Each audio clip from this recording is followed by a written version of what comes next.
Who did Jesus call and place among the disciples to teach about greatness in the kingdom?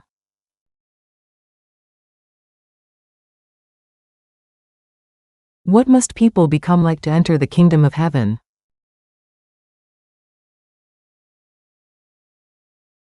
In the parable, how many sheep did the shepherd leave to go after the one that was lost?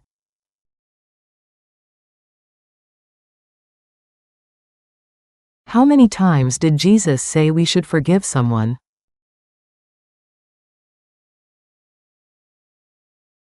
What will happen if we do not forgive others from our heart?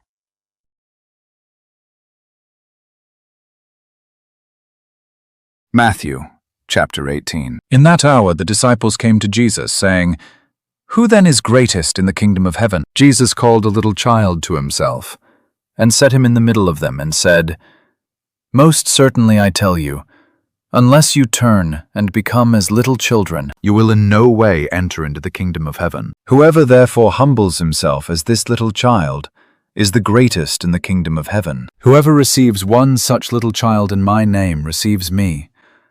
But whoever causes one of these little ones who believe in me to stumble, it would be better for him if a huge millstone were hung around his neck, and that he were sunk in the depths of the sea. Woe to the world because of occasions of stumbling! For it must be that the occasions come, but woe to that person through whom the occasion comes. If your hand or your foot causes you to stumble, cut it off and cast it from you. It is better for you to enter into life maimed or crippled, rather than having 2 hands or 2 feet, to be cast into the eternal fire. If your eye causes you to stumble, pluck it out and cast it from you. It is better for you to enter into life with 1 eye, rather than having 2 eyes to be cast into the Gehenna of fire. See that you don't despise one of these little ones, for I tell you that in heaven their angels always see the face of my Father who is in heaven. For the Son of Man came to save that which was lost. What do you think? If a man has 100 sheep, and one of them goes astray, doesn't he leave the 99, go to the mountains, and seek that which has gone astray?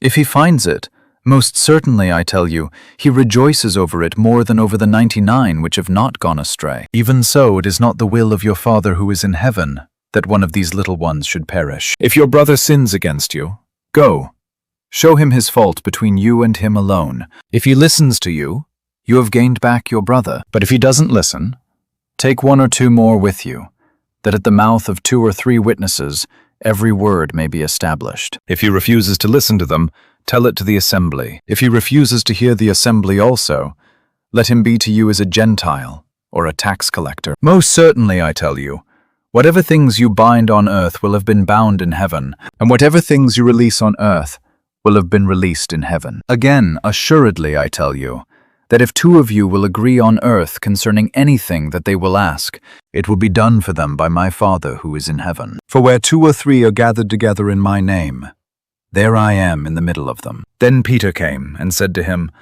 Lord, how often shall my brother sin against me, and I forgive him? Until 7 times? Jesus said to him, I don't tell you until 7 times, but until 70 times 7. Therefore the kingdom of heaven is like a certain king who wanted to settle accounts with his servants. When he had begun to settle, one was brought to him who owed him 10,000 talents. But because he couldn't pay, his lord commanded him to be sold, with his wife, his children, and all that he had, and payment to be made. The servant therefore fell down and knelt before him, saying, Lord, have patience with me, and I will repay you all. The lord of that servant, being moved with compassion, released him and forgave him the debt. But that servant went out and found one of his fellow servants who owed him 100 denarii, and he grabbed him and took him by the throat, saying, Pay me what you owe. So his fellow servant fell down at his feet and begged him, saying, Have patience with me, and I will repay you. He would not, but went and cast him into prison, until he should pay back that which was due. So when his fellow servants saw what was done, they were exceedingly sorry, and came and told their lord all that was done. Then his lord called him in, and said to him, You wicked servant, I forgave you all that debt because you begged me. Shouldn't you also have had mercy on your fellow servant, even as I had mercy on you?" His lord was angry, and delivered him to the tormentors, until he should pay all that was due to him. So my heavenly Father will also do to you, if you don't each forgive your brother from your hearts for his misdeeds.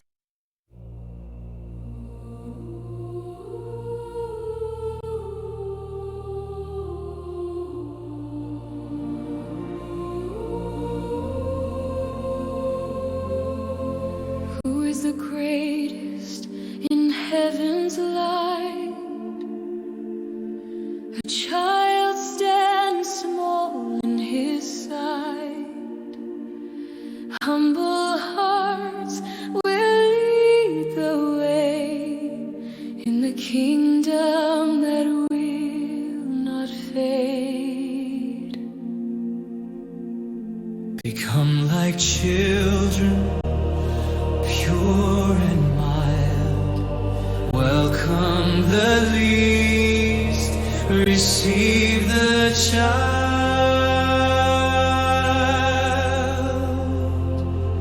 Do not cause the weak to fall. Guard their hearts, protect them all. If one sheep wanders far away, the shepherd seeks without delay. 99 he leaves behind, for the one he longs to find. Forgive again and again and again, as heaven's mercy knows no end. From the heart let grace arise, love restores and never dies. If your brother goes astray, go in love and show the way. 2 or 3 in his name stand, there he walks among the land. Where we gather he is near, speaking truth for all to hear. How many times must we forgive? 70 times 7 we live. A debt too great was washed away. So we forgive and choose to stay.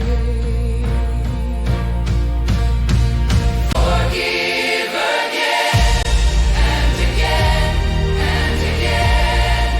Let mercy flow like endless rain. Humble hearts will see his face, lifted high by boundless grace.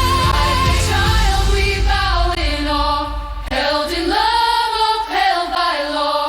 In his kingdom we remain, forgiven, free, forever changed.